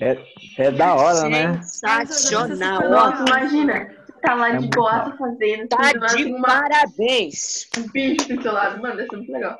Eu Que também lindo. acho muito legal. De ir, quem sabe a gente vai. Não deve ser muito baratinho, não, né? Mas deve ser sério? legal de ir. Imagina. Mas tipo, será que o dinheiro 10 reais. deles não Eu é mais tomo barato banho que com o dinheiro nosso? assim, só. Para África do Sul, vai ficar mais barato um safari desse com turismo do que você ir para um tour na Europa, por exemplo, que pela moeda realmente fica mais caro, né? Mas ainda assim não deve ser um turismo muito barato. A hora que você coloca o aéreo e todos esses passeios, quando você agrega o custo turístico, né? Tudo acaba sendo mais carinho um pouco. Mas também não é um absurdo, não. Dá para pagar. Eu vou falar com minha pessoa, mãe, partiu a África do Dá pra Sul. pagar. Mas deve ser da hora. É um turismo que não é tão caro quanto a Europa e dá para fazer de boa. Sim. Vamos. Vou ver com a Vamos, minha mãe. Se eu conseguir, eu vou fazer inveja pra vocês lá, São no safari. África. Olha que lindo. É da hora. Deve ser muito da hora. O Leonardo foi pra Minas Gerais. A África é É. só um pouquinho mais pra lá. Só um Quase pouquinho. nada. Vai amar um pouquinho que você chega. 10 minutos de Só mais um caminhada. pouquinho de carro, uma meia hora. Mais uma meia horinha de carro você chega. Meia hora Bora a fazer pé, um exercício. 4 fretado, um 3 avião. Se você quiser, pode deixar o som aberto aí. A gente já vai fazer os exercícios da página 14, tá? Aí vocês vão falando, a gente vai fazendo bem rapidinho. Vamos lá. Na página 14, eu começo a associar a imagem que eu tenho com um tipo específico de clima e de vegetação. É mais fácil olhar primeiro vegetação e descobrir qual é o clima, né? Do que o inverso pela foto. Essa foto aqui, ó, faixa litorânea, tô pertinho do litoral. É a floresta. Não é tão grande igual uma floresta, né? Acaba sendo um pouquinho menor, ó. Tipo uma miniatura de floresta. E aqui, na parte norte e na parte sul da África, tinha um climinha lá. Vocês lembram o nome do clima? Deixa eu ver. Lá em cima e lá embaixo. É o clima mediterrâneo. Clima mediterrâneo. Com vegetação também com o mesmo nome, vegetação? Mediterrânea. Mediterrâneo.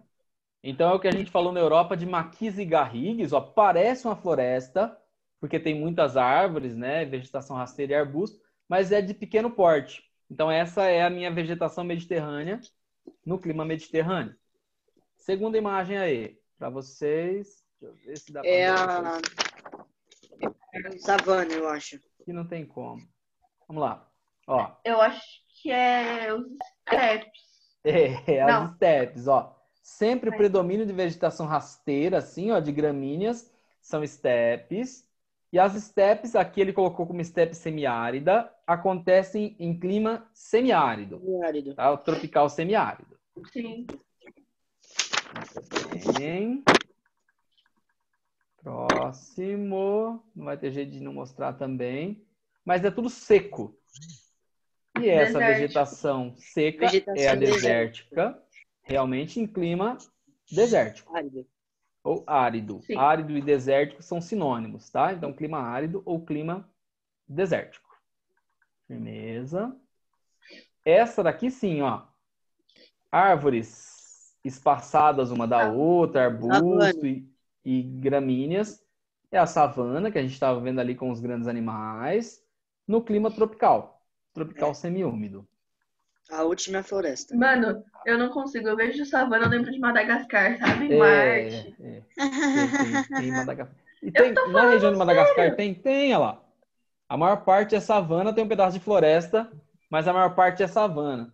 E dá certinho no Madagascar. Como é que teve infância? Que os lêmures, que tem grande proporção lá, vão estar na faixa verde aí, que é na faixa floresta. Ai, meu Deus, que emoção. Vamos lá. Aqui, claro, né, é uma área de floresta, tropical ou floresta equatorial, e o clima é o tropical úmido ou clima equatorial, tá? Na nossa apostila, clima equatorial com floresta equatorial. Ok. A 2 é o mesmo esquema, só que agora eu vou ter que preencher, ó. Graças a Deus o meu não está preenchido, eu posso ir falando com vocês e a gente vai olhando. Eu tenho 4 cortes esquemáticos, 4 rotas, e eu vou ter que falar que tipo de vegetação que eu passo nessas 4 rotas. Então, na rota 1, ó, vai de Rabat, no Marrocos, até Abuja, na Nigéria. Então, vai daqui do Marrocos e desço até a Nigéria. Alguém conhece um tal de Cristiano Ronaldo? Não. Sim. Eu só conheço, só conheço como Robozão ou Isso. meu pai. Esse cara aí. Esse cara que é português e Portugal tá aqui, ele é da Ilha da Madeira. Dá uma olhada. O Cristiano Ronaldo nasce, na verdade, mais próximo da África do que da Europa. Cristiano Ronaldo é africano? Ele é da Ilha da Madeira. E a Ilha da Madeira é colonizada por portugueses. Então é uma ilha, conjunto de ilhas que pertence a Portugal. Só que ó a distância de Portugal para a Ilha da Madeira e da Ilha da Madeira para a África. Tá mais perto da África. Tá mais perto. De Portugal. Nossa, eu vou pensar isso agora. Por isso que quando rapaziada, Cristiano Ronaldo é africano. Ele fazendo quarentena lá na Ilha da Madeira, é tudo isolado, no meio do nada. É aqui, ó, no meio do Oceano Atlântico o negócio. Tá? Ele mora tipo, Qual ilha brasileira famosa que eu poderia falar? Selena Gomez. Onde? Para. Ilha brasileira, pô. Ah, brasileira? Fernando de Noronha. Não, eu tava tentando lembrar do nome deles, é isso aí. Tipo, morar em Fernando de Noronha, ele vivia ali. Tá? Carinho, hein? Pô, haja dinheiro. Joelma do Calypso. Calma, agora vamos lá fazer exercício. Tô aqui no Marrocos e vou até aqui na Nigéria. Eu tenho que falar por quais tipos de vegetação que eu vou passar. No comecinho aqui, a hora que eu olho o meu mapa, eu tô na página 12 aberta aqui olhando, tá? Eu vejo que eu começo aqui numa vegetação chamada de... Mediterrâneo.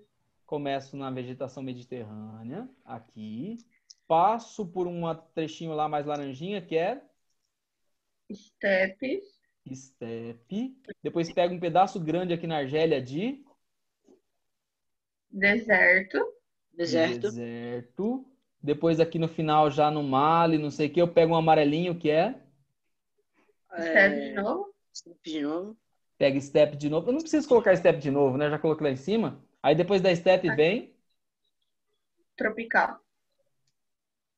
Não passa em savana? Então é amarelinho, não tem?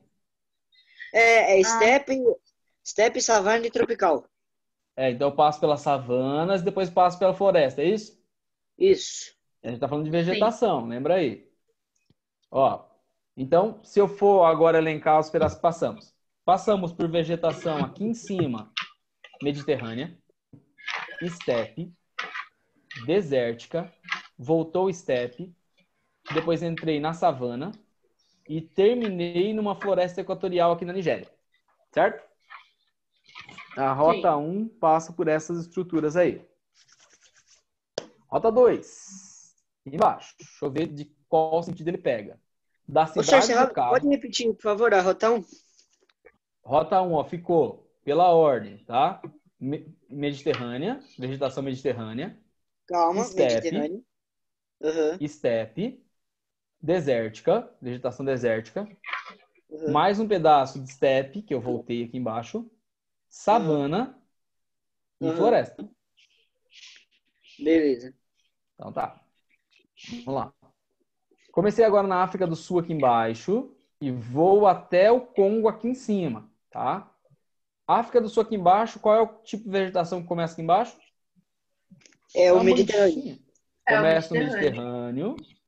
Passo por... Depois que eu saio do Mediterrâneo? Dos estepes. Estepe. Depois aqui na Namíbia. É o deserto. Passamos pelo deserto.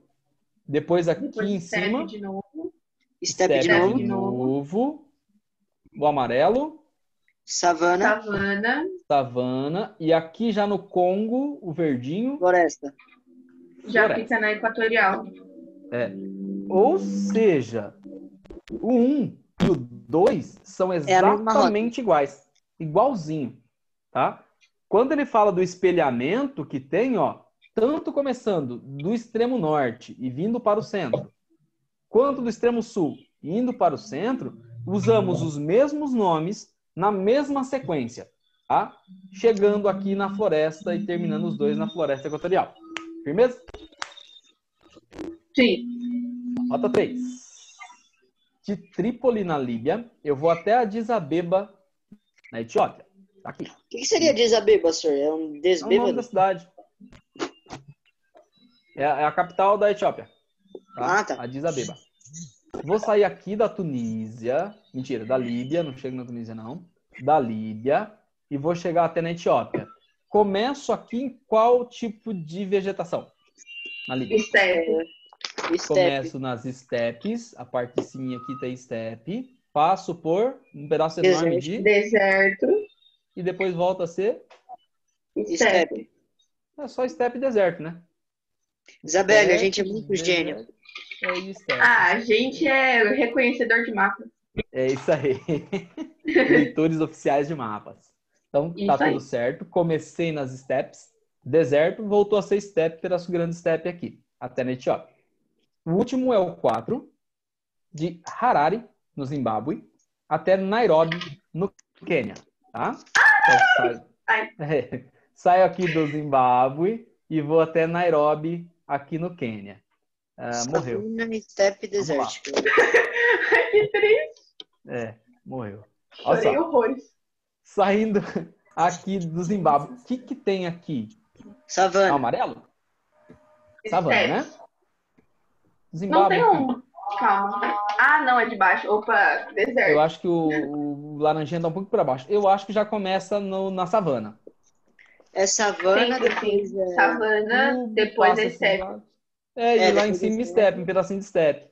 Então, savana e estepes. Exatamente. No 4, savana e estepes, 2 pedacinhos que eu passo. Eu sou um gênio. Isso aí. Bom demais, né? Ó, aqui eu vou contar uma historinha para vocês que conta do Lago Chad, tá? Eu vou tentar resumir, aí depois talvez vocês leiam para ver como é que funciona. Vai ser também o texto que a gente vai usar. Oi. Posso fazer uma piadinha rapidinha com esse nome? Qual o nome? O Chad. Lá vem coisa ruim. Senhor, você quer chá de quê? Chá de quê? Piada ruim. Nossa, que Nossa, piada. Devia ter ficado quieto. Chá de quê? Hortelã. Nossa, senhor, eu tirava ele da live. Agora eu preciso de cidreira para eu ficar bem calminho. Vamos lá. Depois da piada.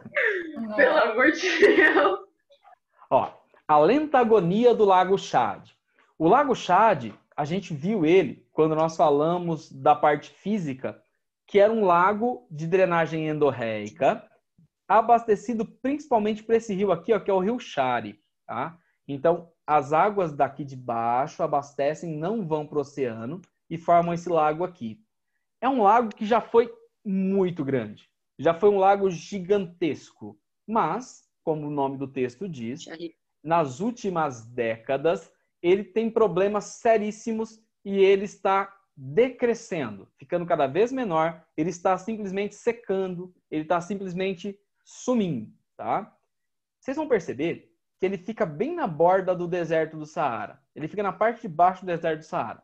Então, a população que vai viver aqui nesses arredores é muito grande, porque eu estou saindo de uma faixa de deserto, é uma região que tem água, é água doce, né? E pode ser usada aí para abastecimento, pode ser usada para agricultura.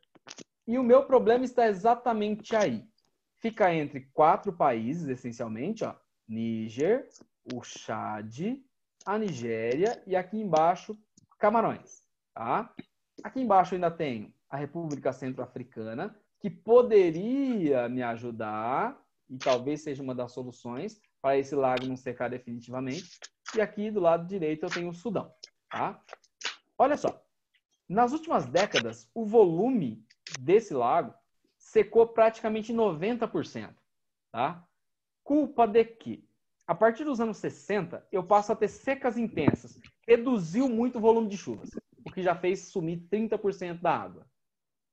Mas um problema maior do que a falta das chuvas é que programas de irrigação, fazer energia elétrica, exploração aqui, com criação de animais e agricultura, exploram e tiram demais água dessa região, fazendo que ele seque ainda mais rápido. Sobrou quase nada. Quando eu falo que uma das soluções seria a República Centro-Africana, é que existe um projeto e um programa que pode fazer 300 quilômetros, tá, de abertura no chão de um canal artificial para ligar esse rio aqui, que é o rio Ubangi, ao rio Chari. Então eu desviaria parte da água do rio Ubangi para o rio Chari, e aí eu ganho volume aqui e volto a encher o lago Chad. Se não acontecer nada, a tendência é que esse lago seque com o passar do tempo. Percebam aqui, ó. Esse é o lago Chad em 1963. E gigantesco nos anos 60. 10 anos depois, já tem só esse facho de água aqui, ó, metade. Caraca, esvaziou demais a xícara. Sim, 87, só isso de água. 97, só isso. 2007, só esse pedacinho aqui, ó. Nossa, senhor. O lago Chad virou isso daqui, tá? Ô, senhor, levanta um pouquinho, por favor.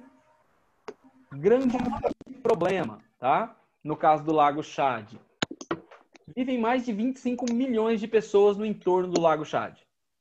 Nossa. Uma população que já tradicionalmente é de pescadores ou de criadores nômades de animais. Pessoal que planta lá para comer alguma coisinha. Ou seja, uma população extremamente carente, extremamente pobre. Com a seca do Chad, isso fica cada vez pior. Vai começar a faltar água para consumo, água para agricultura e vai faltar o pescado também, vai faltar peixe. Ou seja, uma região que já é pobre, naturalmente pobre, se torna ainda mais vulnerável, com maiores problemas ainda, tá? Ô, senhor, tem aí, como algum jeito reverter? Tipo, sei lá, voltar a ter aqui, água? climaticamente não voltou a chover depois que parou, pelas mudanças climáticas todas, continuou sem chover. A reversão, ou pelo menos impedir que ele seque definitivamente, a solução encontrada aqui por eles é fazer essa transição do laguinho aqui, ó, quer ver? Aqui, ó, do rio Ubangi, fazer o canal de 300 quilômetros e emendar o rio Ubangi com o Chari e fazer água daqui, abastecer aqui e cair lá. Seria a única solução viável hoje. Do contrário, ele seca. Não foi feito ainda. É só um projeto. Vai muita grana. Fazer uma transposição de 300 quilômetros vai grana pra caramba. E hoje eu não acredito que esses países tenham esses recursos, não. Tá? Vou tentar enxergar com vocês. Vou passar um videozinho antes de fazer a tarefa que mostra um pouquinho do Lago Chad, tá? Então vou compartilhar a tela de novo com vocês lá no YouTube. E vou tentar passar 2 videozinhos de 1 minuto e pouquinho cada um para a gente olhar a condição do Chad.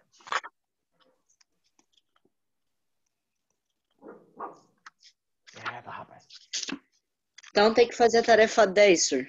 Eu vou fazer com vocês se der tempo. Rapidão, tá? Lago Chad.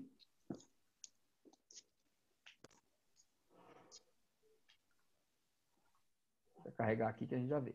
Tá? Olha só.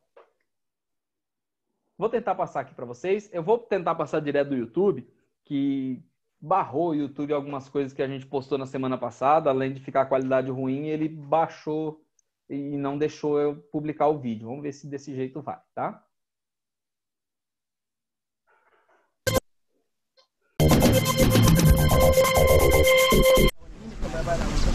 Os pescadores que trabalham no Lago Chad têm que enfrentar a vegetação densa por todos os lados. O quarto maior lago da África está secando. Por causa do seu encolhimento nos últimos 40 anos, pequenas ilhas começaram a surgir no lago. O solo fértil e os peixes atraem famílias que vivem nas terras secas, perto do deserto do Saara. Esse vilarejo é habitado por cerca de 6.000 pessoas, incluindo esse pescador. Ele se junta a um vizinho para a oração do anoitecer. Vivemos em paz com outras etnias. Qualquer coisa que acontecer com alguns, seja ela boa ou ruim, pode acontecer com os outros. Por isso, você deve se dar bem com todos.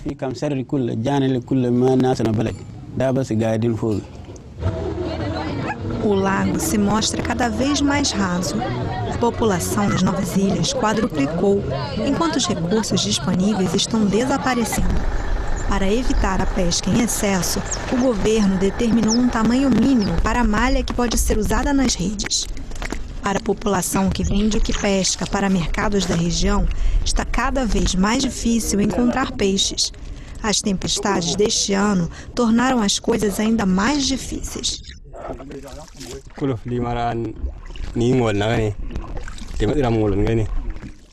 Tem muita água e a malha das nossas redes é muito grande.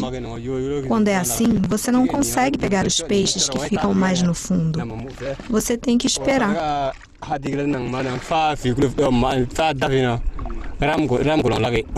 Omar e os companheiros vão voltar para casa com as mãos vazias. Apesar de terem redes melhores, outros pescadores que eles encontraram pelo caminho também não conseguiram um bom resultado. Ao longo dos séculos, a população se adaptou à vida no lago, mas a elevação das águas que aconteceu este ano preocupa muito os pescadores. É difícil achar qualquer coisa na água. E quando ela sobe, inunda nossos campos. Se as coisas continuarem assim, vamos passar fome. Porque não tivemos tempo de plantar outro alimento.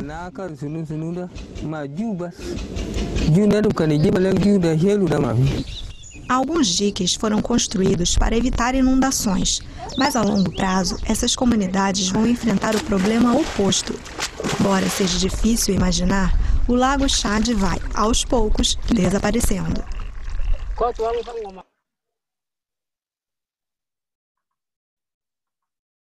Lago Chad, então, mostrou para vocês, aí mostra bastante a característica de pobreza da população que vive ali no entorno. Depende essencialmente do lago, que vai fazendo pressão sobre ele, tá?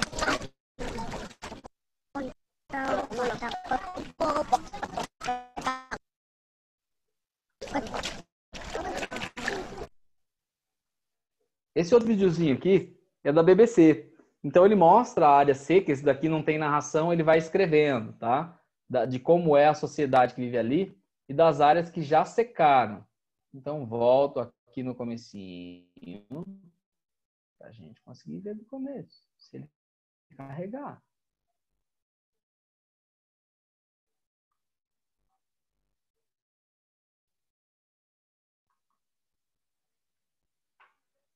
Talvez carregue, talvez não.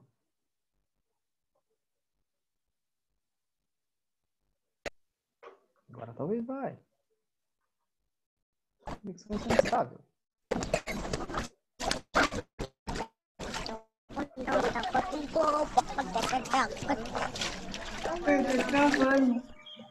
Tá, ruim, mas acho que agora vai.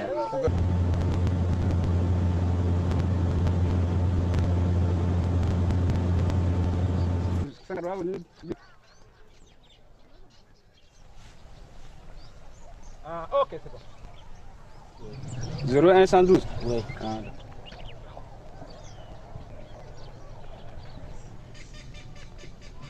Dans tout le bassin versant du lac Tchad, les pluies sont devenues rares. Maintenant, il y a au Tchad, par exemple, il y a le Chari et le Logone qui se trouvent à N'Djamena.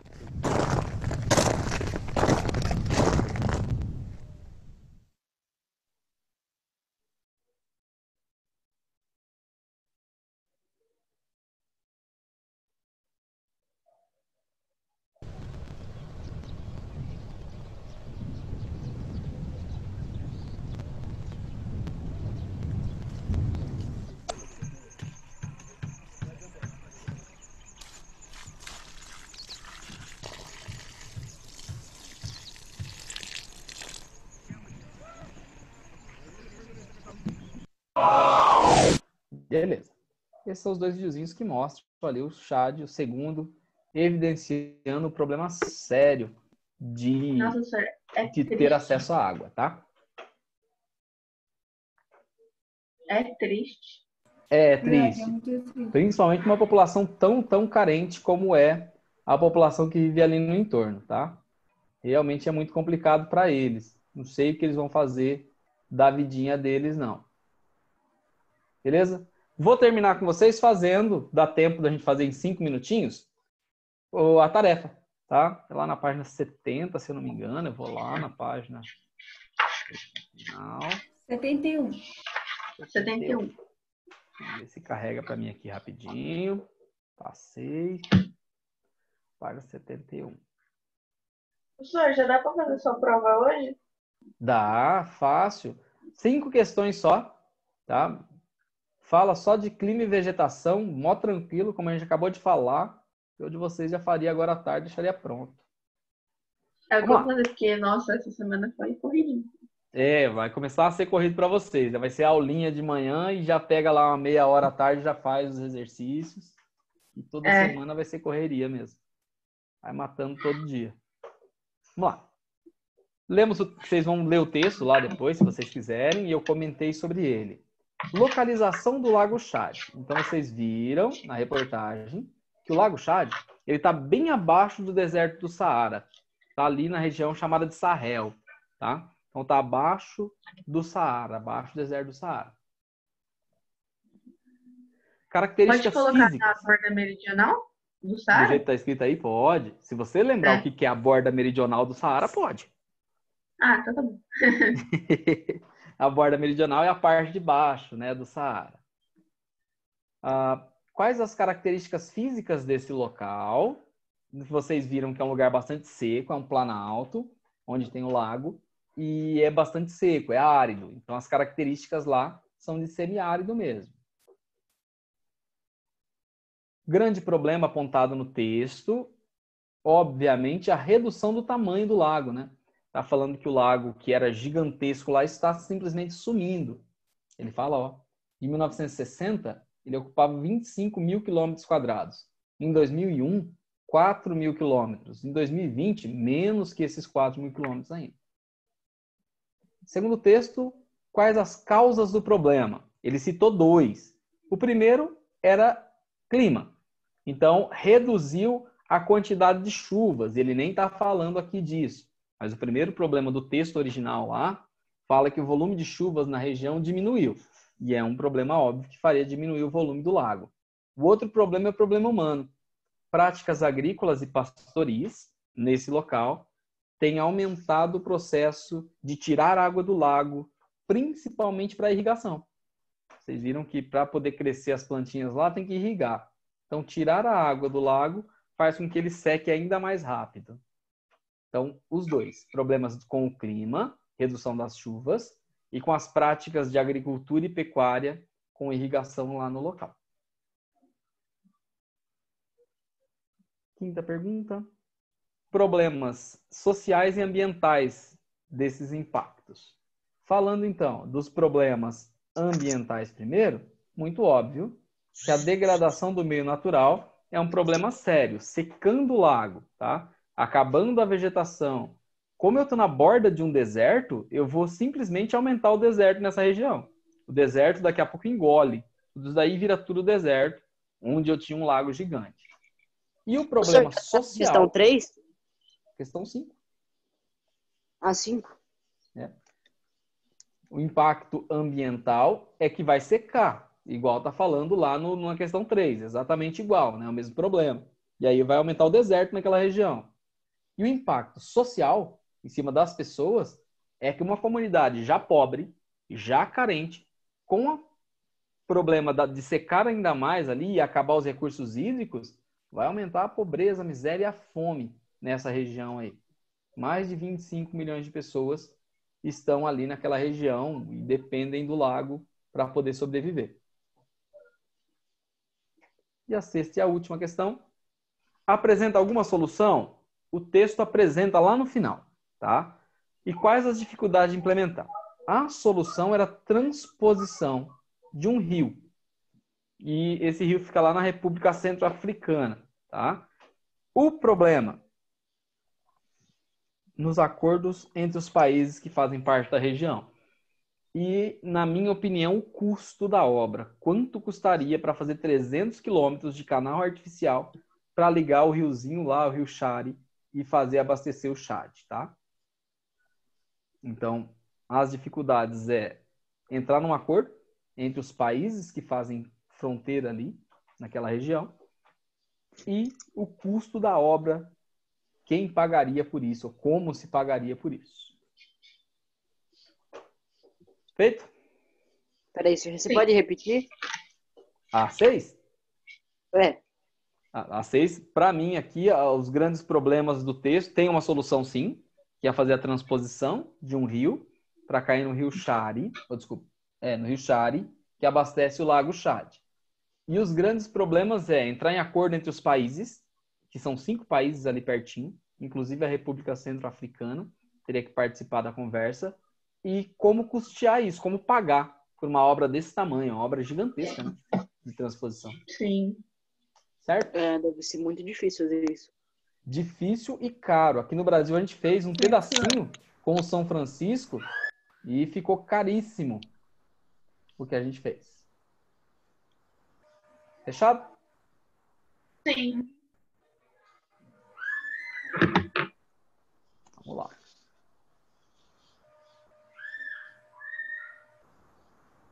Deixa eu descompartilhar a tela com vocês. Por que não está aparecendo filho? Por que não está aparecendo filho?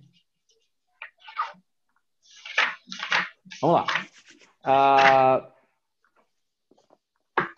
Podemos terminar? Lógico. Lógico. Então, tá. Não. É chata, porque... Você entendeu, senhor? Você entendeu? Lógico. Lógico, como não? Né? Vamos Por óbvio. Agora. Hoje é meu aniversário, eu posso dar desculpa. Parabéns, vai ter até churrasco hoje, mano. É, rapaz. Hoje o pai vai estar no toque da churrasqueira. Olha lá. Então, pessoal, bom almoço para vocês, bom descanso. Tenta fazer as atividades hoje, são só 5 exercícios, então tá de boa. Já mata isso hoje, tá? Beleza. Tá bom, beijo, senhor. Tchau, beijão. Beijão, senhor. Valeu. Até mais. Tchau.